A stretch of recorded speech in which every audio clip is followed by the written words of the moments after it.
Hi everyone, this is my mammogram video part 2 because this is my first mammogram in many years, and the reason it was my first mammogram in many years is because the first one hurt so flippin' bad that I said I would rather die than go through it again. I don't care how many tattoos I have and the fact I've given birth twice. I have fibrocystic breasts, and even if you squeeze them a little, it effing hurts, and the mammogram is times 1,000. So anyways, I forgot this part of it, especially if you're a veteran, you're 100%, and they tell you, you need a mammogram, but we don't do them at the VA, so we're going to refer you out, and they refer me out to Freighter.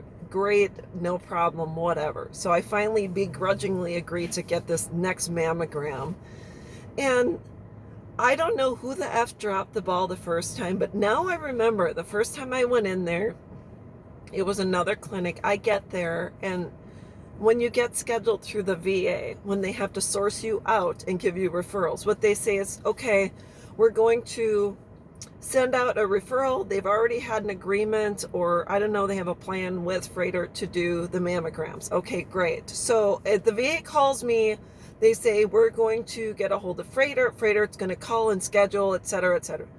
It's fine, no problem. So that's all VA does. And then I go ahead and schedule the mammogram, and they tell me to bring in the authorization, and I tell them I don't have the authorization. That's between you and the VA. You have to get the approval. I just have a VA ID card. So I get in here again today, and my technician has all of my documentation. And now she says, well, this wasn't completed. And it's this form that they get from the VA, or whatever the case is, has to be completed within 5 days of scheduling the appointment. Someone dropped the ball. So I don't want to be here. I am ready to walk out because my anxiety is at an all-time high, because I know I'm going to be in excruciating pain. And now you're telling me I have to wait because we don't know if we're authorized. So therefore she says, well, it basically, she's like, it's coming out of someone's pocket. And I said, I'm telling you right now, it's not coming out of my pocket. So therefore, do the mammogram or I am walking. She did the mammogram and the documentation wasn't filled out. And I said, I'm telling you right now, this is not coming out of my pocket. So whatever you have to do, I'll walk. I will not get this done. So we did it anyways. And it was very painful.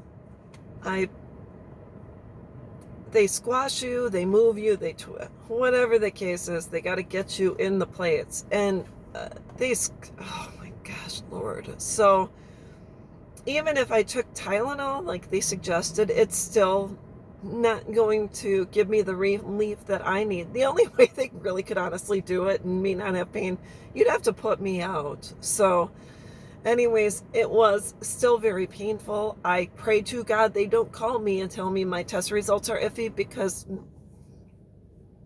I don't know, unless you can do a 3D ultrasound where you can use the type of ultrasound instrument you use with a baby, like when your obstetrician is checking for, your newborn, pre-newborn.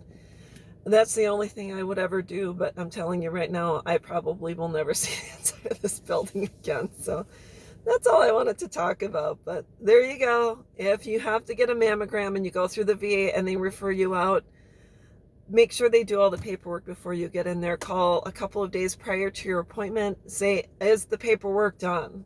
If it's not done, I'm not coming in, because it's not coming out of my pocket. You guys should have had this done, and someone dropped the ball, because that's just the way it is. So that's all I know. That's all I've got. It was uncomfortable, whatever the case. So that's it. And I hope this helps someone, and I'll talk with you soon. Bye.